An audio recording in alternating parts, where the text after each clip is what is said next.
बिस्मिल्लाहिर्रहमानिर्रहीम। Last lecture में हमने फ़िनेंशियल एडवाइज़र के रोल के बारे में स्टार्ट किया था कि फ़िनेंशियल एडवाइज़र का एक मिनिस्ट्री में क्या फंक्शंस होते हैं, उसकी जो है अपॉइंटमेंट, वो उसका जो मैंडेट होता है और जो उसका क्राइटेरिया और वो किसकी स्ट्रेंथ पे होता है और उसके फंक्शन वगैरह क्या होते हैं, ये सारे के सारे आज हम उसके बारे में मज़ीद पढ़ेंगे। The financial advisor shall continue to be under the administrative control of finance division, यानी कि वो फाइनेंस डिवीजन के ही एडमिनिस्ट्रेटिव कंट्रोल में होता है। जितनी भी ऑर्डर्स एंड इंस्ट्रक्शंस होती हैं वो मिनिस्ट्री ऑफ फाइनेंस की ही उस पर लागू होती हैं। And shall subject to provisions of sub para D and E below exercise the power of joint secretary, और उसका जो स्टेटस होता है वो joint secretary to the finance division in relation to the ministry division to which he is attached। तो जिस भी ministry में होता है उसका जो मर्तबा होता है, उसका जो रैंक होती है, डेजिग्नेशन होती है, वो जॉइंट सेक्रेटरी फाइनेंस डिवीजन का जो होता है उसी के बराबर में होती है। The financial adviser shall represent the finance division, और ये जो जिस मिनिस्ट्री में स्ट्रेंथ पे होता है, जहाँ पे काम कर रहा होता है, तो ये वहाँ पे मिनिस्ट्री ऑफ फाइनेंस को रिप्रेजेंट कर रहा होता है in a comprehensive manner and be the focal point in financial management of the ministry division. और मिनिस्ट्री जो होती है उसके जो फाइनेंशियल मैटर्स होते हैं उसको मैनेज करने के लिए अपना रोल अदा करता है। Shall monitor the monthly statement of expenditure and receipt forwarded by chief finance and account officer. तो जो स्टेटमेंट CFAO फॉरवर्ड करेगा उसको कंफर्म करेगा, अप्रूव करेगा और उसको रिव्यू करेगा, जो भी मंथली एक्सपेंडिचर और रिसीट की स्टेटमेंट वो बनाएगा। As mentioned in para 7.1 and draw after careful scrutiny the principal accounting officer's attention to discrepancies if any and shall also submit comments to additional finance secretary expenditure. तो उस पे सारा कुछ काम करने के बाद ये प्रिंसिपल अकाउंटिंग ऑफिसर को उसकी कोई डिस्क्रिपेंसी हो, उसमें कोई कमी कोताही हो तो उसके बारे में बताएगा और अपने कमेंट्स जो है ये मिनिस्ट्री ऑफ फाइनेंस का जो एडिशनल फाइनेंस सेक्रेटरी है उसको भेजेगा। नेक्स्ट है the financial adviser shall be assisted by deputy financial adviser. तो इसका जो एक सबऑर्डिनेट होगा DFA होगा, depending on the number of divisions allocated and quantum of work entrusted to him. तो अगर उसकी मिनिस्ट्री बड़ी है, डिवीजन्स बड़ी हैं, ज़्यादा हैं और उसकी सब डिपार्टमेंट्स भी हैं, तो DFA ज़्यादा हो सकते हैं, एक से ज़्यादा भी हो सकते हैं जो इसको फाइनेंशियल एडवाइज़र को असिस्ट करेंगे। The financial adviser deputy financial adviser and their staff shall be paid from the budget grant of the finance division. और इनकी पेमेंट वगैरह की जो सैलरीज़ वगैरह हैं वो कौन से बजट से पे हो रही होंगी? मिनिस्ट्री ऑफ फाइनेंस के बजट, क्योंकि ये उन्हीं के ही एक रैप होते हैं जो डिप्यूटेड होते हैं किसी भी मिनिस्ट्री में, तो इसलिए उनकी तनख्वाहें वगैरह भी उधर से ही उसी हेड में से पे की जाएंगी। इसके बाद है the advice of financial adviser in cases falling outside the field of delegated powers shall be binding on the administrative ministries divisions। जो सेक्रेटरी के पास एक डेलीगेटेड पावर्स होती हैं वो तो वो खुद डिसीजन करेगा। अगर वो उसने कोई ऐसा डिसीजन करना है जो उसकी डेलीगेटेड फील्ड का नहीं है, तो फिर क्या है कि जो भी फाइनेंशियल एडवाइज़र उस पे एडवाइस करेगा वो उस मिनिस्ट्री की एडमिनिस्ट्रेशन पे लागू करना या उस पे इम्प्लीमेंट करवाना ज़रूरी होता है। In case of difference of opinion with the financial advisor, the secretary of the ministry division may take up the case with additional finance secretary expenditure। जो वो एडवाइस टेंडर करेगा फाइनेंशियल एडवाइज़र, अगर वो secretary accept नहीं करता या उसके दूसरी डायरेक्शन में जाना चाहता है या कोई और अल्टरनेटिव उस पर डिसीजन लेना चाहता है, तो वो इसके लिए additional finance secretary expenditure ministry of finance के साथ रब्ता करेगा, फाइनेंशियल सेक्रेटरी या फिर फाइनेंशियल सेक्रेटरी से रब्ता करेगा, और the minister may take it up with the finance minister. अगर इस पे भी जो है मामला सेटल नहीं होता तो उस मिनिस्ट्री का जिसको फाइनेंशियल एडवाइज़र की एडवाइस से एग्री नहीं है, तो उस मिनिस्ट्री का जो मिनिस्टर होगा वो मिनिस्टर ऑफ फाइनेंस के साथ कोलैबोरेट करेगा, कोऑर्डिनेट करके उस पर अपने राय लेगा या डिसीजन करेगा। इसके बाद नेक्स्ट है the finance division main shall continue to deal with the matter relating to the interpretation application and relaxation of service and financial rules and regulation. तो जितने भी रूल्स एंड रेगुलेशन हैं उनकी जो है कौन इंटरप्रेट करेगा, वो मिनिस्ट्री ऑफ फाइनेंस करेगी। And allocation of foreign exchange in accordance with the prescribed rules, और जो भी फॉरेन एक्सचेंज के मैटर्स हैं वो भी प्रोसीजर्स के मुताबिक डिस्पोज ऑफ किए जाएंगे, except for the cases relating to the interpretation application and relaxation of service rules and regulation which shall be forwarded by the ministries division directly to the finance division regulation wing. सिवाय इसके कि जो service के rules and regulation के बारे में कोई मामला होगा तो वो मिनिस्ट्री जो है डायरेक्टली फाइनेंस डिवीजन के रेगुलेशन विंग को भेजेगी ताकि उस पर उनकी राय ले। The other cases shall be rooted through FA। ये जो रूल्स एंड रेगुलेशन का जो केस है वो तो जाएगा डायरेक्ट मिनिस्ट्री से डायरेक्ट मिनिस्ट्री ऑफ फाइनेंस के रेगुलेशन विंग में। इसके अलावा जितने भी मैटर्स होंगे वो जो फाइनेंशियल एडवाइज़र मिनिस्ट्री के साथ अटैच है उसके थ्रू रूट हो रहे होंगे। इसके बाद है financial sanction relating to the service rules and regulation which are accorded with the concurrence of the finance division regulation wing. अगर कोई रेगुलेशन विंग जो है उस पर कोई डिसीजन लेती है जो कि सर्विसेज एंड रेगुलेशन के मुतालिक कोई मामला है, will be endorse to audit. वो जो है मिनिस्ट्री ऑफ फाइनेंस के रेगुलेशन विंग से कहाँ पे जाएगी, एंडोर्स कहाँ पे करेंगे, ऑडिट को थ्रू दैट विंग, यानी कि वो मिनिस्ट्री ऑफ फाइनेंस के रेगुलेशन विंग से डायरेक्ट जाएगी ऑडिट की तरफ, and not through the deputy financial adviser of the ministry और डिवीजन। ये नहीं होगा कि उसको FA या DFA जो उस मिनिस्ट्री के साथ मिनिस्ट्री ऑफ फाइनेंस का रेप अटैच है उसके थ्रू नहीं जाएगी, बल्कि मिनिस्ट्री ऑफ फाइनेंस के रेगुलेशन विंग से डायरेक्टली चला जाएगा मामला ऑडिट की तरफ। इसके बाद है reference to financial adviser finance division. अगर कोई फाइनेंशियल एडवाइज़र जो है मामला जो रेफ़र करता है फाइनेंस डिवीजन की तरफ, तो इसका क्या केस होगा, कौन से मामलात होंगे, उनको किस तरीके से हैंडल किया जाएगा, इसमें हम सेक्शन में पढ़ेंगे। In cases where a reference to the financial adviser finance division is necessary, यानी कि कोई ऐसा मामला जो फाइनेंशियल एडवाइज़र या फाइनेंस डिवीजन की तरफ भेजना ज़रूरी है, the chief finance and account officer shall ensure. लेकिन जो है chief finance and account officer वो इस मामले को कैसे प्रोसीड करेगा, the case is properly examine, CFAO जो है उसको प्रॉपरली एग्जामिन करेगा in accordance with the relevant rules and orders. जो भी रूल्स और ऑर्डर्स उस मामले के हिसाब से हैं उनको फॉलो करेगा। नेक्स्ट है the facts of the case and point of reference are clearly stated in a self contained note or FS memorandum which shall be submitted in duplicate and.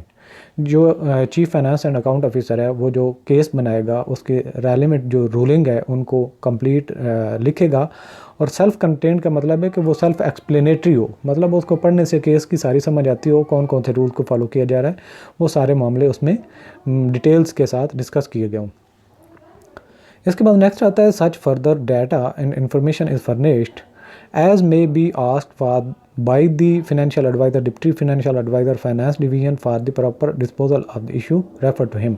जो financial advisor या finance division की तरफ वो मामला जाएगा, वो जो कुछ भी इसके बारे में पूछेगा वो information भी chief finance account officer उसको प्रोवाइड करेगा। इसके बाद नेक्स्ट सेक्शन आता है responsibilities and powers of the financial adviser, कि ये जो फाइनेंशियल एडवाइज़र होता है इसके पास कितनी पावर्स होती हैं, फाइनेंशियल पावर्स इसकी क्या हैं, कौन से मामलात को ये खुद टैकल कर सकता है और कौन से ये मामलात को मिनिस्ट्री ऑफ फाइनेंस की तरफ फॉरवर्ड करेगा।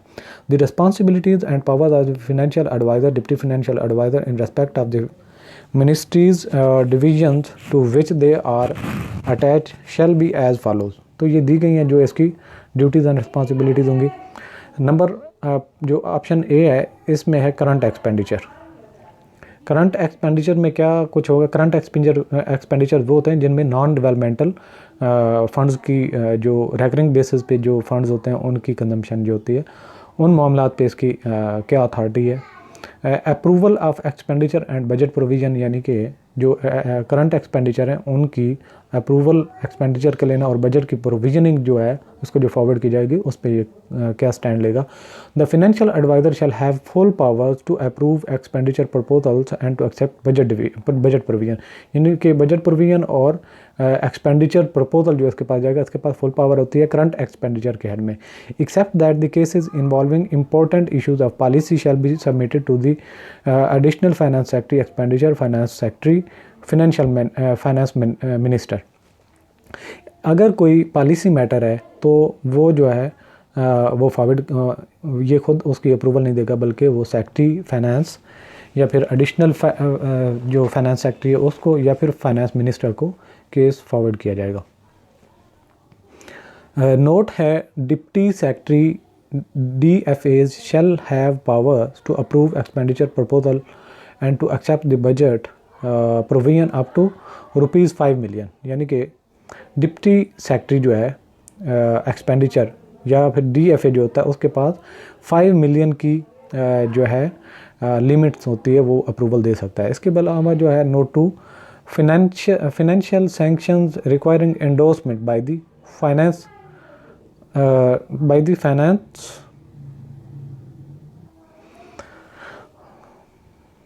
endorsement by the finance division other than sanctions relating to service rules and regulations which are accorded with concurrence of finance division regulation wing shall be endorsed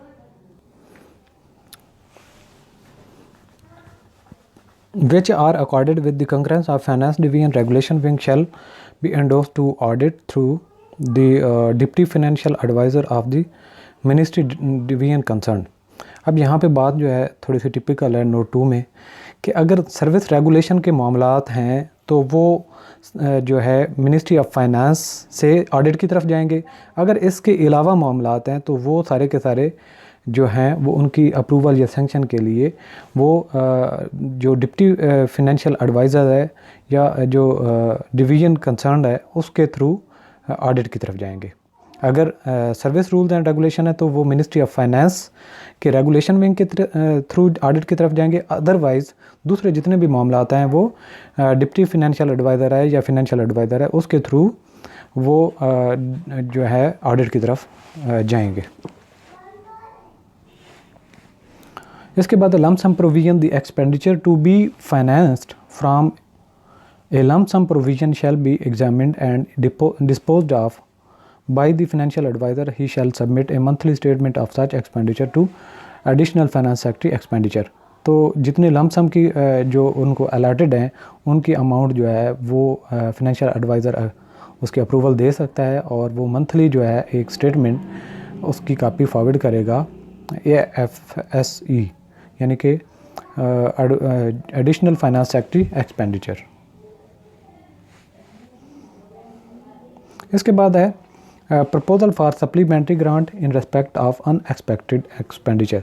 अगर कोई unexpected expenditure हैं जिसमें supplementary grant इनको चाहिए तो supplementary grant की approval का क्या तरीकाकार होगा इसमें हम ये पढ़ेंगे। और proposals for supplementary grant shall like other expenditure proposal be examined by the financial adviser, यानी कि फाइनेंशियल एडवाइज़र उसको एग्जामिन करेगा concerned as per the instruction contained in annex 2 to this office memorandum। इसी ऑफिस मेमोरेंडम यही जो हम जो budgeting के रूल्स पढ़ रहे हैं इसमें अनेक्स 2 में प्रोसीजर भी इंस्ट्रक्शन भी दी गई हैं। The financial adviser shall submit cases for sanctioning of token supplementary grant to AFSE for approval. Token supplementary आगे भी हम चल के ये किसी टोकन सप्लीमेंट्री ग्रांट कौन सी होती है और जो है एक और इसकी जो टाइप है वो भी अभी उसके आई थिंक के एक तो होती है हाँ जी एक होती है टोकन सप्लीमेंट्री, एक होती है टेक्निकल सप्लीमेंट्री ग्रांट। ये दोनों जो हैं इनका तरीकाकार क्या होगा। जो टोकन सप्लीमेंट्री ग्रांट है वो फाइनेंशियल एडवाइज़र्स फॉरवर्ड करेगा एडिशनल फाइनेंस सेक्रेटरी जो मिनिस्ट्री ऑफ फाइनेंस की तरफ for approval. He shall submit the cases for technical. अगर टेक्निकल सप्लीमेंट्री ग्रांट है और उसकी हद है 100 मिलियन तो फॉर अप्रूवल ऑफ AFSE, तो AFSE की तरफ भेजी जाएगी। The cases for sanctioning of technical supplementary grant beyond ₹100 million and regular supplementary grant shall be submitted by the financial advisor through AFSE to the finance secretary for approval। ये दोनों की बात थी कि टोकन सप्लीमेंट्री ग्रांट है या technical supplementary grant है, तो उनकी जो अप्रूवल फाइनेंशियल एडवाइज़र दे सकता है वो 100 मिलियन तक की है। अगर इससे बियॉन्ड हो तो फाइनेंशियल एडवाइज़र उसको एडिशनल फाइनेंस सेक्रेटरी के थ्रू भेजेगा सेक्रेटरी फाइनेंस की तरफ अप्रूवल के लिए। इसके बाद है री अप्रोप्रिएशन ऑफ फंड्स। फर्स्ट एक मिनिस्ट्री को फंड्स दे दिए गए हैं और एक हेड में फंड्स कम हो गए हैं और दूसरे हेड में ज़्यादा हैं, तो ज़्यादा वाले से कम में अगर ट्रांसफ़र करने री अप्रोप्रिएट करने तो उसकी पावर भी जो है फाइनेंशियल एडवाइजर्स के पास होती है। The powers of reappropriation of finance division as set out next 1 shall be exercised by financial advisor except reappropriation from। सारी reappropriation के इसके पास पावर होती है सिवाय इसके reappropriation from to और within the employee related expenses। employee related जितने expenses हैं उनकी पावर इसके पास नहीं होती। from utility charges यानी कि utility charges से सर्विस जो employees रिलेटेड एक्सपेंसेस की तरफ या फिर एम्प्लॉय रिलेटेड एक्सपेंसेस से यूटिलिटीज़ चार्जेस की तरफ shall be submitted by the financial adviser to AFSE for approval. जब इस तरह का मामला होगा, एम्प्लॉय रिलेटेड एक्सपेंसेस या यूटिलिटी चार्जेस वगैरह के एडजस्टमेंट का मामला है, रीअप्रोप्रिएशन का मसला है, तो ये फाइनेंशियल एडवाइज़र जो है केस को additional finance secretary ministry of finance की तरफ फॉरवर्ड करेगा। इसके बाद जो है क्रिएशन ऑफ पोस्ट का जो मामला है कि अगर एक मिनिस्ट्री में और पोस्ट क्रिएट करनी है तो उसका कैसे टैकल किया जाएगा। The financial adviser shall submit cases for creation of post to AFSE in BPS 1 to 19 for approval. 1 से लेकर 19 तक की जितनी पोस्ट कोई क्रिएट की जाती है तो फाइनेंशियल एडवाइज़र उस मामले को एडिशनल फाइनेंस सेक्रेटरी की तरफ फॉरवर्ड करेगा। The cases for creation of post in BPS 20 and above shall be submitted by the FA through AFSE to the finance secretary for approval। अगर जो है एक पोस्ट क्रिएट करना पड़ जाए और वो जो रिक्वायर्ड ऑफिसर होता है BPS 20 या इससे ऊपर का हो तो फाइनेंशियल एडवाइज़र फाइनेंस सेक्रेटरी से अप्रूवल लेगा, लेकिन ये मामला एडिशनल फाइनेंस सेक्रेटरी एक्सपेंडिचर के थ्रू रूट होगा। However A proposal case involving a creation of a large number of posts in the pay scale mentioned above। हाँ, अगर जो है आपने ज़्यादा जो है लमसम में मतलब कि बड़ी लार्ज स्केल में आपने जो भर्तियाँ करनी है, पोस्ट क्रिएट करनी है, यानी कि ज़्यादा हैं, एक से ज़्यादा की हैं, तो फिर इसका क्या होगा, and necessitating a hierarchical structure requiring the creation of post above BPS 19 shall be dealt with as a single proposal case. उसको सिंगल प्रपोजल केस के तौर पे अप्रूवल ली जाएगी। The whole case shall in irrespective of the scale of post. ये आप इसमें ना पढ़ें कि किस स्केल का कितना है, एक लार्ज नंबर में आपने करना तो ये केस बनेगा और ये जाएगा। Require approval at the level of the finance secretary, उसकी अप्रूवल फाइनेंस सेक्रेटरी देगा।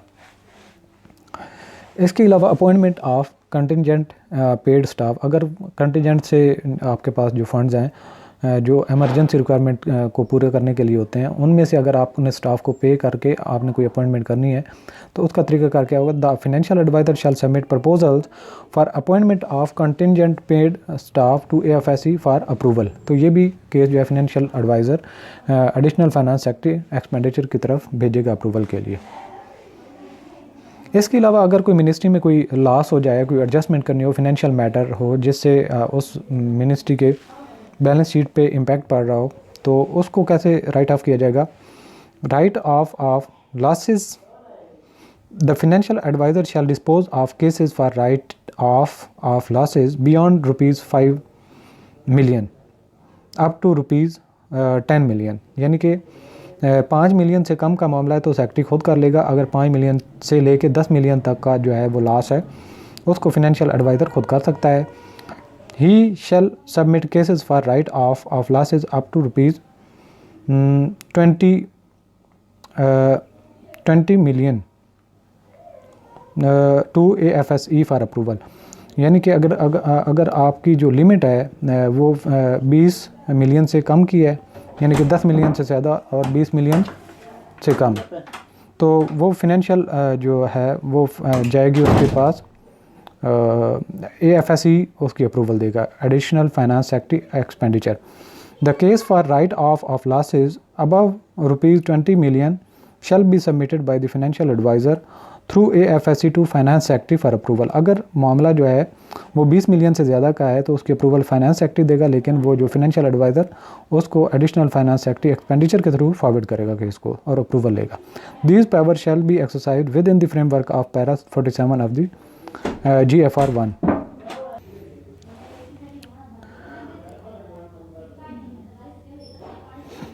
To the finance, these powers shall be exercised within the framework of para 47 of GFR।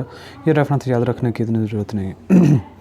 इसके बाद है representation of the finance division on committee, यानी कि जो भी committee बनेगी जिसमें पार्टिसिपेशन करनी होती है मिनिस्ट्री ऑफ फाइनेंस में, अगर फाइनेंशियल एडवाइज़र या डिप्टी फाइनेंशियल एडवाइज़र उसमें पार्टिसिपेट करेगा तो वो किसको रिप्रेजेंट करेगा, वो मिनिस्ट्री ऑफ फाइनेंस के बिहाफ पे जो भी उसकी एडवाइस होगी या जो भी उसकी क्यूरी होगी वो रिप्रेजेंट करेगा।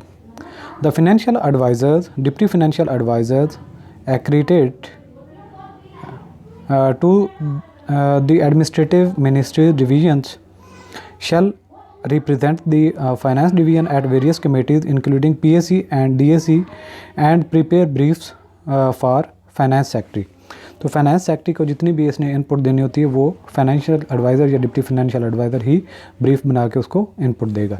Since secretaries principal accounting officer have full power for purchases, क्योंकि जो मिनिस्ट्री का प्रिंसिपल अकाउंटिंग ऑफिसर होता है उसको परचेज़ कोई भी चीज़ करने की फुल पावर दी गई होती है, लिहाजा normally FAs DFAs will not be the members of the purchase committee of ministry division. कोई भी मिनिस्ट्री और डिवीजन की जो परचेज कमेटी है उसका ये मेंबर नहीं होते। Which shall include officials of ministry division department, जिसमें सिर्फ मिनिस्ट्री के डिवीजन के और डिपार्टमेंट के मेंबर्स होते हैं। If principal accounting officer so wish they may seek an exception from finance division if so required. अगर उनका ज़रूरी हो कि वो परचेज कमेटी का मेंबर लाजमी तौर पे बनाए तो वो जो है फाइनेंस सेक्रेटरी से इसकी जो है वो ले सकते हैं एक्सेप्शन के, उसको मेंबर बनाया जाए। इसके अलावा डेवलपमेंट एक्सपेंडिचर, पहले हमने पढ़े थे एक्सपेंडिचर जो थे वो करंट थे जो रेकरिंग बेसिस के होते हैं। अगर डेवलपमेंटल एक्सपेंडिचर हों तो उनका मामलात कैसे होंगे, उनकी पावर्स क्या हैं, उसके बारे में यहाँ पे बताया जाएगा। The financial adviser shall be associated with the processing of development scheme from beginning to completion, यानी कि शुरू से लेके आखिर तक जो भी डेवलपमेंट का कोई प्रोग्राम होगा उसमें फाइनेंशियल एडवाइज़र एंगेज रहेगा, एसोसिएट रहेगा। He shall be responsible for the scrutiny and approval of development schemes of the federal government costing up to ₹40 million, यानी कि जो उस मिनिस्ट्री का एक कोई प्रोजेक्ट हो डेवलपमेंट का हो तो उसकी जब कास्ट 40 मिलियन तक होगी तो वो उसकी जो है स्क्रूटनी करेगा। Which do not require submission to the central development working party, और इस तरह का जो भी प्रोजेक्ट होगा उसको सेंट्रल डेवलपमेंट प्रोजेक्ट को फॉरवर्ड करने की ज़रूरत नहीं होगी, बल्कि वो उसकी मिनिस्ट्री के अंदर ही जो उसकी सैंक्शन कर दी जाती है वो करेगा जो है financial adviser. However before according approval the financial adviser shall consult the finance division development wing. तो डेवलपमेंट विंग जो है मिनिस्ट्री ऑफ फाइनेंस का उसके साथ कंसल्ट करेगा फाइनेंशियल एडवाइज़र जब वो इस तरह की सैंक्शन दे रहा होगा। Where necessary to ensure policy coordination, जहाँ पे कोई पॉलिसी हो उसको कोऑर्डिनेट करना हो तो इसको अमल इस प्रोसीजर को वो फॉलो करोगे आप। इसके बाद he shall be responsible for scrutiny of development scheme sponsored by the ministry division for consideration of the central development working party, यानी कि कोई भी ऐसा जो CWP का कोई प्रोजेक्ट होगा उसको जो मिनिस्ट्री स्पॉन्सर करेगी उसको स्क्रूटनी करेगा। He shall furnish his views to the AFSE through finance division, तो डेवलपमेंट विंग, तो वो डेवलपमेंट विंग के थ्रू एडिशनल फाइनेंस सेक्रेटरी को अपना इनपुट देगा। The finance division development wing shall ensure the following, जो मिनिस्ट्री ऑफ फाइनेंस का development wing है वो कुछ पॉइंट्स कंसीडर करेगा। कौन कौन से वो पॉइंट कंसीडर करेगा जब वो उसकी स्क्रूटनी करेंगे अप्रूवल देते हुए। The scheme fits into the overall development plan, कि जो डेवलपमेंट का प्लान है ये ओवरऑल मिनिस्ट्री का मैंडेट है और उसी के इन लाइन है। नेक्स्ट है the scheme does not clash with any other scheme of any other ministry division department either in principle or detail and there is no contradictory policy being followed in schemes. और ये भी वो यकीन करेगा कि इस तरह का कोई और प्रोजेक्ट किसी और मिनिस्ट्री के साथ नहीं चल रहा। अगर ये करेंगे तो किसी के साथ क्लैश नहीं आ रहा। ये नहीं है कि मतलब कि रिपीटिशन ऑफ वर्क हो रही हो और ये डुप्लीकेशन ऑफ वर्क ना हो।